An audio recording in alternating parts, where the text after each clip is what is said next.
ನನ್ನಿಂದ ಏನೂ ಆಗುವುದಿಲ್ಲವೆಂದು ಒಂಟಿಯಾಗಿ ಅಳುತ್ತಾ ಕುಳಿತುಕೊಂಡರೆ ನಿನಗೆ ನೀನೇ ಶತ್ರು. ನನ್ನಿಂದ ಎಲ್ಲವೂ ಸಾಧ್ಯವೆಂದು ಎದ್ದು ನಿಂತರೆ ನಿನಗೆ ನೀನೇ ಮಿತ್ರ. ಕುದುರೆ ಎಷ್ಟೇ ಚೆನ್ನಾಗಿ ಓಡಿದರೂ ಕೂಡ ಚಾಟಿ ಏಟು ತಪ್ಪಿದ್ದಲ್ಲ. ಮರ ಎಷ್ಟೇ ರುಚಿಯಾಗಿರುವಂತಹ ಹಣ್ಣನ್ನು ಕೊಟ್ಟರೂ ಕೂಡ ಕಲ್ಲು ಏಟು ತಪ್ಪಿದ್ದಲ್ಲ. ಮನುಷ್ಯ ಎಷ್ಟೇ ಶ್ರೇಷ್ಠವಾಗಿರುವಂತಹ ವ್ಯಕ್ತಿಯಾಗಿದ್ದರೂ ಕೂಡ ಜನರ ನಿಂದನೆಯಿಂದ ತಪ್ಪಿಸಿಕೊಳ್ಳಲು ಸಾಧ್ಯವೇ ಇಲ್ಲ. ಪ್ರಾರ್ಥನೆ ಫಲಿಸುತ್ತದೆ ಅನ್ನುವುದು ಎಷ್ಟು ಸತ್ಯವೋ ಶಾಪವು ಫಲಿಸುತ್ತದೆ ಅನ್ನುವುದು ಕೂಡ ಅಷ್ಟೇ ಸತ್ಯ. ದಯವಿಟ್ಟು ಯಾರಿಗೂ ನೋವು ನೀಡುವ ಮುನ್ನ ಒಂದೇ ಒಂದು ಸಾರಿ ಆ ನೋವಿನ ಬಗ್ಗೆ ಯೋಚಿಸಿ. ಚಿಂತೆ ಮಾಡುವುದು ನಿಜಕ್ಕೂ ಕೂಡ ವ್ಯರ್ಥವೇ. ಅದು ನಾಳಿನ ಸಮಸ್ಯೆಗಳನ್ನು ಪರಿಹರಿಸುವುದರ ಬದಲಿಗೆ ಇಂದಿನ ಶಕ್ತಿಯನ್ನು ಖಾಲಿ ಮಾಡುತ್ತದೆ. ಕಾಣದೇ ಇರುವಂತಹ ಕೈಗಳಿಂದ ಸಾವಿರಾರು ಕುತಂತ್ರಗಳು ನಡೆದರೆ ಏನಂತೆ? ಮೇಲೊಬ್ಬ ಎಲ್ಲವನ್ನ ವೀಕ್ಷಿಸುತ್ತಿರುವನು. ನಿಮ್ಮ ಕಣ್ಣೀರಿನ ಎಲ್ಲ ಹನಿಗಳಿಗೆ ತಕ್ಕ ರೀತಿಯ ನ್ಯಾಯವನ್ನು ನೀಡುವನು. ಬಯಸಿದ್ದು ಸಿಗಬೇಕಾದರೆ ಯೋಗವಿರಬೇಕು. ಸಿಕ್ಕಿದ್ದನ್ನು ಉಳಿಸಿಕೊಳ್ಳಬೇಕಾದರೆ ಯೋಗ್ಯತೆ ಇರಬೇಕು. ನೀವು ಎಲ್ಲ ಸಮಯದಲ್ಲೂ ಕೂಡ ಹಣವನ್ನು ಉಳಿಸಬಹುದು, ಆದರೆ ಎಲ್ಲ ಸಮಯದಲ್ಲೂ ನಿಮ್ಮನ್ನು ಉಳಿಸಲು ಹಣದ ಕೈಯಲ್ಲಿ ಸಾಧ್ಯವೇ ಅಲ್ಲ. ನೀನು ಯಾರೇ ಆಗಿರು, ಏನೇ ಆಗಿರು, ನೀನು ಸರಿಯಾದ ಮಾರ್ಗದಲ್ಲಿ ಇದ್ದರೆ, ಧರ್ಮ ಮಾರ್ಗದಲ್ಲಿ ಇದ್ದರೆ ಎಂತಹ ಪರಿಸ್ಥಿತಿಯಲ್ಲೂ ಕೂಡ ದೇವರು ನಿಮ್ಮೊಂದಿಗೆ ಇರುತ್ತಾನೆ. ಯಾರಿಗೆ ಯಾವಾಗ ಏನು ಎಷ್ಟು ಬೇಕೆನ್ನುವುದನ್ನು ಆ ಭಗವಂತನೇ ಬಲ್ಲ. ನಮ್ಮದಲ್ಲದ್ದನ್ನು ಹಠದಿಂದ ದಕ್ಕಿಸಿಕೊಂಡರೆ ಅದು ಬಹಳ ಕಾಲ ನಮ್ಮ ಬಳಿ ನಿಲ್ಲುವುದಿಲ್ಲ. ಜೀವನದಲ್ಲಿ ಸೋಲು ಕಂಡಂತಹ ವ್ಯಕ್ತಿಗಳ ಜೊತೆ ಸ್ವಲ್ಪ ಹೊತ್ತು ಕುಳಿತುಕೊಳ್ಳಿ. ಯಾಕೆಂದರೆ ಅವರ ಬಳಿ ಅಹಂಕಾರ ಇರುವುದಿಲ್ಲ, ಅನುಭವಗಳೇ ಇರುತ್ತದೆ. ಮೋಸ ಮಾಡಿ ಸಂಪಾದನೆ ಮಾಡಿದ ಹಣದಲ್ಲಿ ಸ್ವಲ್ಪ ಹಣ ಪುಣ್ಯದ ಕಾರ್ಯಕ್ಕೆ ವಿನಿಯೋಗ ಮಾಡಿದರೆ ಆ ಪುಣ್ಯದ ಫಲ ಮೋಸ ಹೋದವರಿಗೆ ಸೇರುತ್ತದೆ ಹೊರತು ಮೋಸ ಮಾಡಿದವರಿಗೆ ಅಲ್ಲ. ಮೋಸ ಮಾಡಿದವರಿಗೆ ಪಾಪದ ಫಲ ಕಟ್ಟಿಟ್ಟ ಬುತ್ತಿ. ನಾವು ಜೀವನದಲ್ಲಿ ಎಷ್ಟೋ ಸಲ ಕೆಲವರಿಂದ ಮೋಸ ಹೋಗಿರಬಹುದು, ಆದರೆ ಅದನ್ನು ಕಾರಣ ಅವರ ಬುದ್ಧಿವಂತಿಕೆ ಅಲ್ಲ, ನಾವು ಅವರ ಮೇಲೆ ಇಟ್ಟಿರುವಂತಹ ನಂಬಿಕೆ. ನಂಬಿಕೆಯನ್ನು ಮೋಸ ಮಾಡಲು ಉಪಯೋಗಿಸಬೇಡ. ಪ್ರೀತಿಯನ್ನು ಸಮಯ ಕಳೆಯಲೆಂದು ಬಳಸಿಕೊಳ್ಳಬೇಡ. ಭಾವನೆಗಳ ಜೊತೆಗೆ ಆಟವನ್ನು ಆಡಬೇಡಿ. ಏಕೆಂದರೆ ಬೇರೆಯವರ ಜೀವನ ಆಟಿಕೆಯ ವಸ್ತು ಅಲ್ಲವೇ ಅಲ್ಲ.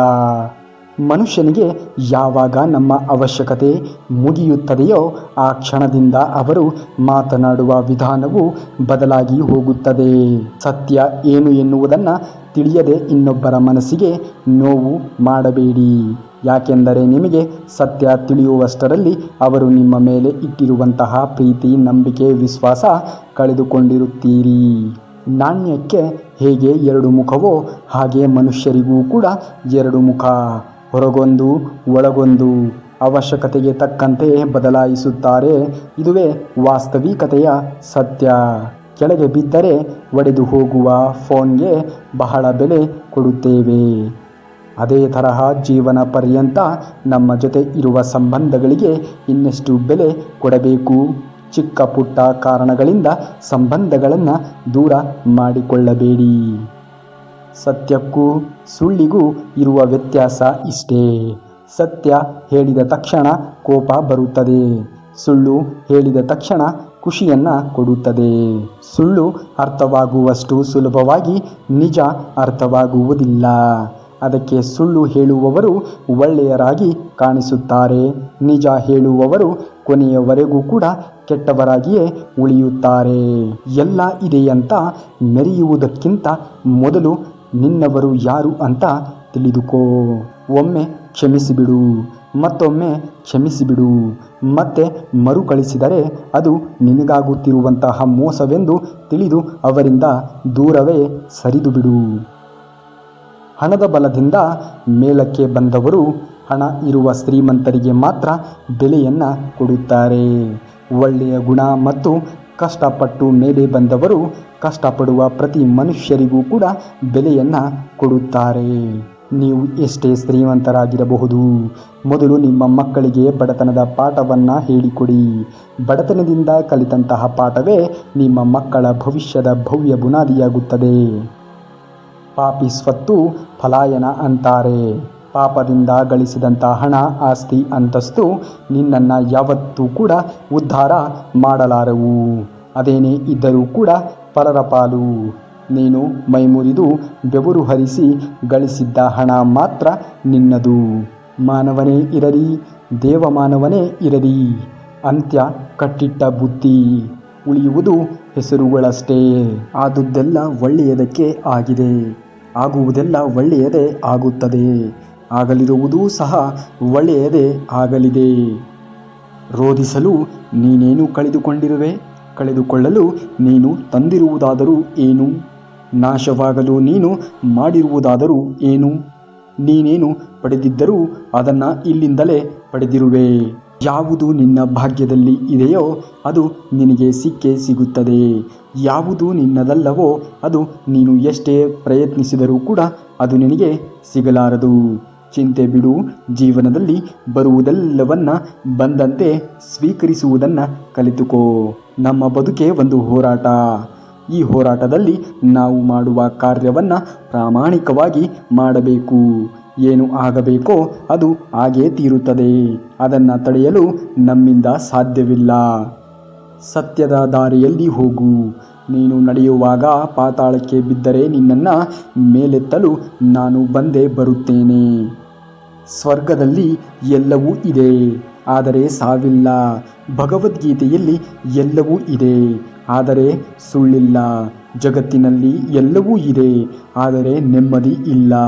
ಇವತ್ತಿನ ಎಲ್ಲ ಮಾನವರಲ್ಲಿ ಎಲ್ಲವೂ ಇದೆ, ಆದರೆ ಶಾಂತಿಯೇ ಇಲ್ಲ. ಮನಸ್ಸಿಗೆ ಮದವೇರಿದಾಗ ಸ್ಮಶಾನಕ್ಕೆ ತಿರುಗಾಡಿ ಬರಬೇಕಂತೆ. ಏಕೆಂದರೆ ಅಲ್ಲಿ ನಾನು ನನ್ನಿಂದಲೇ ಎಂದು ಹೇಳುವ ಅದೆಷ್ಟೋ ಜನರು ಮಣ್ಣಲ್ಲಿ ಮಣ್ಣಾಗಿರುವುದನ್ನು ನಾವು ಕಾಣಬಹುದು. ಭಗವಂತನು ತಡ ಮಾಡಿದರೂ ಕೂಡ ನ್ಯಾಯವನ್ನೇ ಮಾಡುತ್ತಾನೆ, ಆದರೆ ಅನ್ಯಾಯ ಎಂದಿಗೂ ಕೂಡ ಮಾಡುವುದಿಲ್ಲ. ತಡ ಮಾಡುವುದರ ಹಿಂದೆ ಅದ್ಭುತಗಳು ನಡೆಯುತ್ತದೆ. ಕಾದು ನೋಡಬೇಕು. ತಾಳ್ಮೆ ಜೀವನದಲ್ಲಿ ಇರಬೇಕಾಗುತ್ತದೆ. ಎಲ್ಲ ಹೇಳುತ್ತಾರೆ ಮನುಷ್ಯ ಖಾಲಿ ಕೈಯಲ್ಲಿ ಬರುತ್ತಾನೆ, ಖಾಲಿ ಕೈಯಲ್ಲಿ ಹೋಗುತ್ತಾನೆ ಎಂದು. ಆದರೆ ಮನುಷ್ಯ ಬರುವಾಗ ಭಾಗ್ಯದ ಜೊತೆ ಬರುತ್ತಾನೆ, ಹೋಗುವಾಗ ಕರ್ಮದ ಫಲವನ್ನು ಹೊತ್ತಿಕೊಂಡು ಹೋಗುತ್ತಾನೆ. ಬದುಕುವುದಕ್ಕಾಗಿ ದುಡಿಯುವುದು ಅನಿವಾರ್ಯ. ಹಾಗಂತ ಫಲದ ಮೇಲೆ ಕಣ್ಣಿಟ್ಟು ಕೆಲಸ ಮಾಡಿದರೆ ನಿರಾಸೆ ಹೆಚ್ಚು. ಕೆಲಸವನ್ನು ಶ್ರದ್ಧೆಯಿಂದ ಪ್ರೀತಿಯಿಂದ ಮಾಡಿದರೆ ಫಲ ಇಂದಲ್ಲ ನಾಳೆ ದೊರಕುತ್ತದೆ. ಚಿಂತಿಸಲು ನೀನೇನು ಕಳೆದುಕೊಂಡಿರುವೆ? ನಿಶ್ಚಿಂತೆಯಿಂದ ಇರು. ನೀನೇನು ಪಡೆದಿರುವೆಯೋ? 3 ದಿನದ ಈ ನಾಟಕದಲ್ಲಿ ಕಳೆದುಕೊಳ್ಳಬೇಕಾಗಿರುವುದು ಕರ್ಮವೊಂದೇ, ಪಡೆದುಕೊಳ್ಳಬೇಕಾಗಿರುವುದು ಪುಣ್ಯವೊಂದೇ. ದೊಡ್ಡ ಮನುಷ್ಯರಾಗುವುದು ಒಳ್ಳೆಯದು, ಆದರೆ ಒಳ್ಳೆಯ ಮನುಷ್ಯರಾಗುವುದು ದೊಡ್ಡ ವಿಷಯ. ದುಃಖದ ಬಗ್ಗೆ ಚಿಂತೆ ಪಡಬೇಡ. ಸದಾ ದುಃಖಿಯಾಗೇ ಉಳಿಯುತ್ತೀಯ. ಸದಾ ಸುಖ ಸಂತೋಷಗಳನ್ನು ಧ್ಯಾನಿಸುತ್ತಿದ್ದರೆ ಮುಂದೆ ಸುಖಿಯಾಗಿ ಬಾಳುತ್ತೀಯ. ಏಕೆಂದರೆ ಈ ಮನಸ್ಸು ಯಾವುದರ ಬಗ್ಗೆ ಹೆಚ್ಚಾಗಿ ಯೋಚನೆಯನ್ನು ಮಾಡುತ್ತದೆಯೋ ಅದೇ ಸಕ್ರಿಯವಾಗಿ ಪ್ರಸ್ತುತವಾಗುತ್ತದೆ. ಪರಮಾತ್ಮನಲ್ಲಿ ಏನಾದರೂ ಬೇಡುವುದಾದರೆ ಪರಮಾತ್ಮನನ್ನೇ ಬೇಡು. ಪರಮಾತ್ಮ ನಿನ್ನವನಾದರೆ ಸರ್ವಸ್ವವೂ ಕೂಡ ನಿನ್ನದೇ. ಹೊಡೆತದ ನೋವನ್ನು ತಡೆದುಕೊಳ್ಳುವ ಶಕ್ತಿಯನ್ನು ನೀಡುವಂತಹ ಆ ಭಗವಂತನು ಸಮಯ ಬಂದಾಗ ತಿರುಗಿಸಿ ಹೊಡೆಯುವಂತಹ ತಾಕತ್ತನ್ನು ಕೂಡ ನೀಡಿರುತ್ತಾನೆ. ನೀವು ಪ್ರಯತ್ನಿಸುವವರೆಗೂ ನಿಮ್ಮೊಳಗಿನ ಶಕ್ತಿಯ ಅರಿವು ನಿಮಗೆ ಆಗಿರುವುದಿಲ್ಲ. ಪ್ರಯತ್ನ ನಿರಂತರವಾಗಿರಲಿ. ಯಾವ ರಾಜನೂ ಕೂಡ ಸದಾಕಾಲ ರಾಜನಾಗಿರುವುದಿಲ್ಲ. ಯಾವ ಶ್ರೀಮಂತನೂ ಕೂಡ ಕೊನೆಯವರೆಗೂ ಶ್ರೀಮಂತನಾಗಿರುವುದಿಲ್ಲ. ಯಾವ ಬಡವನೂ ಕೂಡ ಕೊನೆಯವರೆಗೂ ಬಡವನಾಗಿಯೇ ಇರುವುದಿಲ್ಲ. ಈ ಜಗತ್ತಿನಲ್ಲಿ ಯಾವುದೂ ಕೂಡ ಶಾಶ್ವತವಲ್ಲ. ಪರಿವರ್ತನೆಯೇ ಜಗತ್ತಿನ ನಿಯಮವಾಗಿದೆ.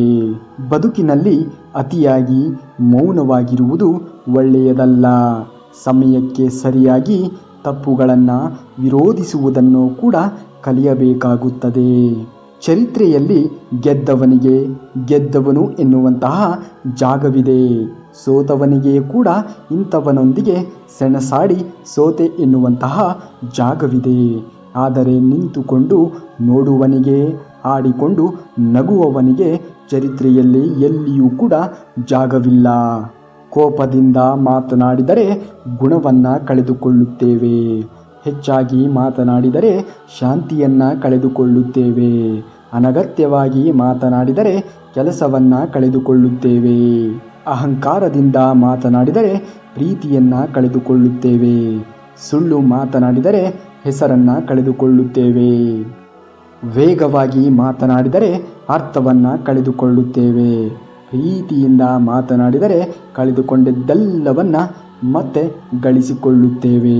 ಹುಟ್ಟಿದವನು ಸಾಯಲೇಬೇಕು, ಸತ್ತವನು ಖಂಡಿತವಾಗಿಯೂ ಮತ್ತೆ ಹುಟ್ಟುತ್ತಾನೆ.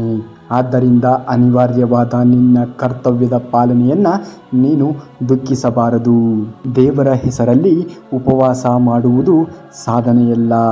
ತಂದೆ ತಾಯಿ ಉಪವಾಸ ಮಾಡದಂತೆ ನೋಡಿಕೊಳ್ಳುವುದೇ ಮಹಾ ಸಾಧನೆ. ನನ್ನಿಂದ ಏನೂ ಆಗುವುದಿಲ್ಲ ಎಂದು ಒಂಟಿಯಾಗಿ ಅಳುತ್ತಾ ಕುಳಿತರೆ ನಿನಗೆ ನೀನೇ ಶತ್ರು. ನನ್ನಿಂದ ಎಲ್ಲವೂ ಕೂಡ ಸಾಧ್ಯ, ನಾನು ಜೀವನದಲ್ಲಿ ಏನನ್ನಾದರೂ ಸಾಧಿಸಿಯೇ ಸಾಧಿಸುತ್ತೇನೆ ಎಂದು ನಿಂತರೆ ನಿನಗೆ ನೀನೇ ಮಿತ್ರ. ನೀ ಹೋಗುವಂತಹ ದಾರಿಯನ್ನು ಬೇರೆಯವರನ್ನು ಕೇಳಿ ತಿಳಿಯಬಹುದು, ಆದರೆ ಗುರಿ ಮಾತ್ರ ನಿನ್ನದೇ ಆಗಿರಬೇಕು. ಆಗ ಮಾತ್ರ ಯಶಸ್ಸು ಎನ್ನುವುದು ನಿನಗೆ ಸಿಕ್ಕೇ ಸಿಗುತ್ತದೆ. ನಿಮ್ಮ ಒಳ್ಳೆಯತನವನ್ನು ಸಾಬೀತುಪಡಿಸಲು ಪ್ರಯತ್ನಿಸಬೇಡಿ. ನಿಮ್ಮ ವ್ಯಕ್ತಿತ್ವ ವಿಶೇಷವಾಗಿದ್ದರೆ ಸಮಯವೇ ನಿಮ್ಮನ್ನು ಯೋಗ್ಯರನ್ನಾಗಿಸುತ್ತದೆ. ಸಂಬಂಧಗಳಲ್ಲಿ ನಂಬಿಕೆ ಅನ್ನುವುದು ಒಂದು ಹಗ್ಗದ ರೀತಿ. ಅದು ಒಮ್ಮೆ ತುಂಡಾದರೆ ಗಂಟು ಹಾಕುವುದು ಮೊದಲಿನ ಹಾಗೆ ಅದು ನೇರವಾಗಿ ಇರುವುದಿಲ್ಲ, ಗಂಟು ಗಂಟಾಗಿ ಉಳಿದು ಬಿಡುತ್ತದೆ. ಮರದ ಮೇಲೆ ಕುಳಿತ ಹಕ್ಕಿಯು ಕೊಂಬೆ ಮುರಿದು ಬಿದ್ದರೂ ಭಯ ಪಡುವುದಿಲ್ಲ, ಏಕೆಂದರೆ ಅದು ನಂಬಿರುವುದು ತನ್ನ ರೆಕ್ಕೆಗಳನ್ನು ವಿನಃ ಕೊಂಬೆಗಳನ್ನು ಅಲ್ಲ. ನಮ್ಮ ಸಾಮರ್ಥ್ಯದ ಮೇಲೆ ಸದಾ ನಂಬಿಕೆ ಇರಬೇಕು. ಯಾವ ವ್ಯಕ್ತಿಯು ಕೆಟ್ಟ ದಿನಗಳನ್ನು ತನ್ನ ಜೀವನದಲ್ಲಿ ನೋಡಿರುತ್ತಾನೆಯೋ ಅವನು ಎಂದಿಗೂ ಕೂಡ ಬೇರೆಯವರಿಗೆ ಕೆಟ್ಟದ್ದನ್ನು ಬಯಸುವುದಿಲ್ಲ. ಮನುಷ್ಯನೊಳಗಿರುವ ಸೂಕ್ತ ಶಕ್ತಿಯನ್ನು ಯಾವುದು ವ್ಯಕ್ತಗೊಳಿಸುವಂತೆ ಮಾಡುವುದೋ ಅದೇ ಪುಣ್ಯ. ಮನುಷ್ಯನ ದೇಹದ ಮನಸ್ಸುಗಳನ್ನು ಯಾವುದು ದುರ್ಬಲಗೊಳಿಸುವಂತೆ ಮಾಡುವುದೋ ಅದೇ ಪಾಪ. ನಾವು ಕಟ್ಟಿಸಿದ ಮನೆಯಲ್ಲೇ ನಮಗೆ ಜಾಗ ಇರುವುದಿಲ್ಲ. ಇಷ್ಟೇ ಮನುಷ್ಯನ ಜೀವನ. ನಾವು ಸತ್ತ ಮೇಲೆ ನಮ್ಮನ್ನು ಮುಟ್ಟಿದ ನಮ್ಮವರೇ ಸ್ನಾನ ಮಾಡದೆ ಮನೆಯೊಳಗೆ ಕಾಲಿಡುವುದಿಲ್ಲ. ಅಂತಹದರಲ್ಲಿ ಆ ಅಹಂಕಾರ, ದೊಡ್ಡತನ ತೋರಿಸುವುದರಲ್ಲಿ ಯಾವುದೇ ಅರ್ಥ ಇರುವುದಿಲ್ಲ. ಕೋಟಿ ಕೋಟಿ ಹಣ ಇದ್ದರೂ ಕೂಡ ಬದುಕುಳಿಯುವುದು ಋಣ ಇದ್ದಷ್ಟು ಮಾತ್ರ, ಹಣ ಇದ್ದಷ್ಟು ಅಲ್ಲ. ನಿನ್ನ ತಪ್ಪು ಇಲ್ಲದೆ ಯಾರೇ ನಿನ್ನನ್ನು ನಿಂದಿಸಿದರೂ ಪ್ರತೀಕಾರ ತೀರಿಸಲು ನಿನ್ನ ಕೈಯಲ್ಲಿ ಆಗದಿದ್ದರೂ ಕಾಲ ಅವರನ್ನು ತಪ್ಪದೆ ಶಿಕ್ಷಿಸುತ್ತದೆ. ಏಕೆಂದರೆ ಅವರು ಮಾಡಿದ ಕರ್ಮಗಳಿಗೆ ಅವರೇ ಶಿಕ್ಷೆಯನ್ನು ಅನುಭವಿಸಬೇಕಾಗುತ್ತದೆ. ನಂಬಿ ಬದುಕುವುದು ಬೇರೆ, ನಂಬಿಸುತ್ತಾ ಬದುಕುವುದು ಬೇರೆ. ನಂಬಿ ಬದುಕುವುದರಲ್ಲಿ ಭಕ್ತಿ ಇರುತ್ತದೆ, ನಂಬಿಸುತ್ತಾ ಬದುಕುವುದರಲ್ಲಿ ಸ್ವಾರ್ಥವಿರುತ್ತದೆ. ಬದುಕಲು ಎರಡು ಮಾರ್ಗಗಳಿವೆ. ಮೊದಲನೆಯದು ತನಗೆ ಇಷ್ಟವಾದದ್ದನ್ನು ಸಾಧಿಸಲು ಪ್ರಯತ್ನಿಸಿ, ಮತ್ತು ಎರಡನೆಯದು ಸಾಧಿಸಿದ್ದನ್ನು ಇಷ್ಟಪಡಬೇಕು. ಬಿಟ್ಟು ಹೋಗುವವರು ಏನೋ ಒಂದು ನೆಪ ಹೇಳಿ ಬಿಟ್ಟು ಹೋಗುತ್ತಾರೆ. ಕಳೆದುಕೊಂಡವರು ಮರಳಿ ಬರಬಹುದೇನೋ ನಿರೀಕ್ಷೆಯಲ್ಲಿ ಕಾಲ ಕಳೆಯುತ್ತಾರೆ. ಭಗವಂತನಲ್ಲಿ ನಂಬಿಕೆ ಇಟ್ಟರೆ ಅವರಿಗಿಂತ ಉತ್ತಮವಾದವರನ್ನೇ ನಿನ್ನ ಜೊತೆಗೂಡಿಸುತ್ತಾನೆ. ಪರಿವರ್ತನೆಯೇ ಜಗದ ನಿಯಮ. ಈಗಿನ ಕಾಲದಲ್ಲಿ ಹಣಬಲ ಇಲ್ಲ ಅಂದರೆ ಜನಬಲ ಕೂಡ ಸ್ವಲ್ಪ ಕಷ್ಟವೇ. ಆದರೆ ವ್ಯಕ್ತಿ ಒಳ್ಳೆಯವನಾಗಿದ್ದರೆ ದೇವರ ಬಲ ಮಾತ್ರ ಇದ್ದೇ ಇರುತ್ತದೆ. ಪೆಟ್ಟು ತಿಂದಿದ್ದಕ್ಕೆ ಕಲ್ಲು ನಿಗ್ರಹವಾಯಿತು. ಆದರೆ ಪೆಟ್ಟು ಕೊಟ್ಟ ಸುತ್ತಿಗೆಯಾಗಿಯೇ ಉಳಿಯಿತು. ನೋವು ಕೊಡುವವರು ಹಾಗೆಯೇ ಉಳಿಯುತ್ತಾರೆ. ನೋವನ್ನು ಉಂಡವರು ಜ್ಞಾನಿಗಳಾಗಿರುತ್ತಾರೆ. ಸೋತೆ ಎಂದು ಚಿಂತೆ ಪಡಬೇಡ. ಜೀವನ ಇಷ್ಟೇನಾ ಎಂದು ಮರುಗಬೇಡ. ಎಲ್ಲವನ್ನ ಕಳೆದುಕೊಂಡೆ ಎಂದು ಕೊರಗಬೇಡ. ನಿನಗಿಂತ ಕೆಳಗಿನವರನ್ನ ನೋಡಿ ನೀನು ಸಮಾಧಾನ ಪಡು. ದೇವರು ಯಾರನ್ನೂ ಕೈ ಬಿಡುವುದಿಲ್ಲ. ದೇವರಲ್ಲಿ ನಂಬಿಕೆ ಇಡು. ನಂಬಿಕೆಯೇ ದೇವರು. ಜೀವನದಲ್ಲಿ ಕಾಯುವುದನ್ನು ಕಲಿಯಬೇಕು. ಎಲ್ಲವೂ ನಡೆಯುವುದು ಸಮಯಕ್ಕೆ ಸರಿಯಾಗಿ ಹೊರತು ನಮ್ಮ ಅವಸರಕ್ಕೆ ತಕ್ಕಂತೆ ಅಲ್ಲ. ಎಲ್ಲ ಸಮಯದಲ್ಲೂ ನೀವು ದುಡ್ಡು ಉಳಿಸಬಹುದು. ಆದರೆ ಎಲ್ಲ ಸಮಯದಲ್ಲೂ ನಿಮ್ಮನ್ನು ದುಡ್ಡು ಉಳಿಸಲು ಸಾಧ್ಯವೇ ಇಲ್ಲ. ಒಂದು ಮಾತನ್ನು ಯಾವಾಗಲೂ ನೆನಪಿನಲ್ಲಿ ಇಟ್ಟುಕೊಳ್ಳಿ. ಈ ಮುಖ, ಈ ಸೌಂದರ್ಯ, ಈ ದೇಹ ಎಲ್ಲವೂ ನಾವು ಸಾಲದಲ್ಲಿ ಪಡೆದಿದ್ದೇವೆ. ಸಮಯ ಬಂದಾಗ ಇವುಗಳ ಮಾಲೀಕನಿಗೆ ನಾವು ಎಲ್ಲವನ್ನ ಹಿಂದಿರುಗಿಸಲೇಬೇಕು. ಋಣ ಮುಗಿದ ತಕ್ಷಣ ನಾವೆಲ್ಲರೂ ಹೊರಡಲೇಬೇಕು. ಅಪಘಾತ, ಆತ್ಮಹತ್ಯೆ, ಹೃದಯಾಘಾತ ಇವೆಲ್ಲವೂ ಕಾರಣ ಮಾತ್ರ. ಅವಶ್ಯಕತೆ ಇದ್ದರೂ ಇಲ್ಲದಿದ್ದರೂ ಯಾವಾಗಲೂ ಒಂದೇ ಥರ ಇರಿ. ನಟಿಸುವ ಸಂಬಂಧಗಳು ಯಾವತ್ತಿಗೂ ಕೂಡ ಶಾಶ್ವತವಲ್ಲ. ಇನ್ನೊಬ್ಬರ ಮೇಲೆ ದ್ವೇಷ ಸಾಧಿಸುವುದು ನಾವು ವಿಷವನ್ನು ಕುಡಿದು ಇನ್ನೊಬ್ಬರು ಸಾಯಲಿ ಅಂತ ಕಾಯುತ್ತಾ ಕುಳಿತಂತೆ. ಮನಸ್ಸಿನಲ್ಲಿ ಕೊಳುಕು ತುಂಬಿಕೊಂಡು ಹೊರಗಡೆ ಚಿನ್ನದಂತೆ ಹೊಳೆಯುವ ಬದಲು ಒಳಗಡೆ ಜೇನಿನಂತೆ ಸಿಹಿ ತುಂಬಿಕೊಂಡು ಹೊರಗಡೆ ಮಣ್ಣಿನ ಮಡಕೆಯಂತೆ ಇದ್ದರೂ ಪರವಾಗಿಲ್ಲ, ಹೊಳೆಯುವುದು ಮುಖ್ಯವಲ್ಲ. ಒಳ್ಳೆಯ ಮನಸ್ಸು ಇರುವುದು ಮುಖ್ಯ. ಉಪ್ಪಿನಂತೆ ಕಟು ಮಾತನ್ನ ಕೇಳುವನು ನಿಜ ಸ್ನೇಹಿತ. ಸಕ್ಕರೆಯಂತೆ ಸಿಹಿ ಮಾತನಾಡುವವ ನಯವಂಚಕ. ಅದಕ್ಕೆ ಉಪ್ಪಿನಲ್ಲಿ ಹುಳು ಬಿದ್ದಂತಹ ಇತಿಹಾಸವೇ ಇಲ್ಲ. ಇತಿಹಾಸದಲ್ಲಿ ಹುಳು ಬೀಳದೆ ಇರುವಂತಹ ಸಿಹಿಯೇ ಇಲ್ಲ. ನಾವೇ ನಮ್ಮವರಿಗೆ ಮೂರನೇ ವ್ಯಕ್ತಿ ಆದಾಗ ಅವರಲ್ಲಿ ವಾದ ಮಾಡಿ ಪ್ರಯೋಜನವೇ ಇಲ್ಲ. ಎಲ್ಲವೂ ಅವರವರ ಇಚ್ಛೆ. ನಮ್ಮ ಪಾಡಿಗೆ ನಾವು ಇರಬೇಕು ಅಷ್ಟೇ. ಮತ್ತೆ ಯಾರಿಗೂ ಕೂಡ ಭಾರವಾಗದೇ ಇರಬೇಕು. ಸಂತಸದ ಸಮಯದಲ್ಲಿ ಚಪ್ಪಾಳೆ ತಟ್ಟುವ 10 ಬೆರಳುಗಳಿಗಿಂತ ದುಃಖದ ಸಮಯದಲ್ಲಿ ಕಣ್ಣೀರು ಒರೆಸುವಂತಹ 1 ಬೆರಳು ಶ್ರೇಷ್ಠವಾಗಿರುತ್ತದೆ. ಮನಸ್ಸು ಸಿರಿವಂತವಾದರೆ ನಮ್ಮಲ್ಲಿ ಸಂಪತ್ತು ಇಲ್ಲವಾದರೂ ಕೂಡ ನಾವು ಸಿರಿವಂತರೇ. ನಮ್ಮಲ್ಲಿ ಸಂಪತ್ತು ಇದ್ದರೂ ಕೂಡ ಮನಸ್ಸೇ ಬಡವವಾಗಿದ್ದರೆ ನಾವು ಬಡವರೇ. ಸಂತೃಪ್ತಿಗಿಂತ ಮಿಗಿಲಾದಂತಹ ಸಂಪತ್ತು ಮತ್ತೊಂದಿಲ್ಲ. ಚುಚ್ಚಿ ಮಾತನಾಡಿ ನಮ್ಮ ಮನಸ್ಸನ್ನು ನೋಯಿಸುವವರಿಗೆ ನಮ್ಮ ಮೌನವೇ ಉತ್ತರವಾಗಿರಬೇಕು. ಯಾಕೆಂದರೆ ಅವರಿಗೆ ನಮಗಿಂತ ಒಳ್ಳೆಯ ಉತ್ತರವನ್ನು ಕಾಲವೇ ಕೊಡುತ್ತದೆ. ಕೆಲವೊಂದು ಸಲ ನಮ್ಮ ತಪ್ಪೇ ಇಲ್ಲದಿದ್ದರೂ ಕೂಡ ರಾಜಿಯಾಗಿ ಬಿಡಬೇಕು. ಹಾಗಂತ ಅದು ನಮ್ಮ ಬಲಹೀನತೆ ಅಲ್ಲ. ನಾವು ನಮ್ಮ ಅಹಂನ ಬಿಟ್ಟು ನಮ್ಮ ನಡುವಿನ ಸಂಬಂಧಕ್ಕೆ ಕೊಡುವಂತಹ ಅತ್ಯಮೂಲ್ಯವಾಗಿರುವಂತಹ ಬೆಲೆ. ನಿಮಗೆ ತಲುಪಬೇಕಾಗಿರುವಂತಹ ಪಾಲನ್ನ ಕೇಳಿ ನೋಡಿ. ಎಲ್ಲ ಸಂಬಂಧಗಳ ಮುಖವಾಡ ಕಳಚಿ ಬೀಳುತ್ತದೆ. ನಿಮಗೆ ಸಿಗುವ ಪಾಲನ್ನ ಬಿಟ್ಟು ನೋಡಿ. ಎಲ್ಲ ಸಂಬಂಧಗಳು ಮುಳ್ಳುಗಳು ಗುಲಾಬಿಗಳಾಗಿ ಬದಲಾಗುತ್ತದೆ. ಒಂದು ಸಂಬಂಧವನ್ನು ಉಳಿಸಿಕೊಳ್ಳಲು ಎಷ್ಟೋ ಸಾರಿ ಬೇಕಾದರೂ ಕೂಡ ಸೋಲಬಹುದು. ಆದರೆ ಅದನ್ನೇ ನಿನ್ನ ದೌರ್ಬಲ್ಯವೆಂದು ತಿಳಿದುಕೊಂಡರೆ ಆ ಸಂಬಂಧದ ಮುಂದುವರಿಸುವುದು ಅವಶ್ಯಕತೆ ಇರುವುದಿಲ್ಲ. ಯಾಕೆಂದರೆ ಮನುಷ್ಯನಿಗೆ ಸ್ವಾಭಿಮಾನ ಕೂಡ ತುಂಬಾ ಮುಖ್ಯವಾಗಿರುತ್ತದೆ, ತಿಳಿದಿರಲಿ. ಮರಣ ಹೊಂದಿದ ನಂತರ ಶವದ ಮೇಲೆ ಬಿದ್ದು ಬಿದ್ದು ಅಳುವ ಸಂಬಂಧಗಳಿಗಿಂತ ಬದುಕಿದಾಗ ಜೀವನದಲ್ಲಿ ಕೆಳಗಡೆ ಬೀಳದಂತೆ ಜೋಪಾನವಾಗಿ ನೋಡಿಕೊಳ್ಳುವಂತಹ ಸಂಬಂಧಗಳೇ ನಿಜವಾಗಿರುವಂತಹ ಸಂಬಂಧಗಳು. ಹಣವನ್ನು ಕೊಟ್ಟು ನೋಡು, ಸಂಬಂಧಗಳು ನಿನ್ನ ಮೇಲೆ ಹೂವನ್ನು ಎರಚುತ್ತವೆ. ಅದೇ ಕೊಟ್ಟಂತಹ ಹಣವನ್ನು ಕೇಳಿ ನೋಡು, ಅದೇ ಸಂಬಂಧಗಳು ನಿನ್ನ ಮೇಲೆ ಮಣ್ಣನ್ನು ಎರಚುತ್ತವೆ.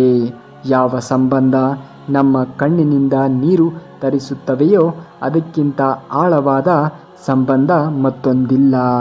ಯಾವ ಸಂಬಂಧ ನಾವು ಅಳುತ್ತಿರುವುದನ್ನು ಸುಮ್ಮನೆ ಇದ್ದು ಬಿಡುತ್ತವೆಯೋ ಅಂತಹ ದುರ್ಬಲವಾಗಿರುವಂತಹ ಸಂಬಂಧ ಮತ್ತೊಂದಿಲ್ಲ.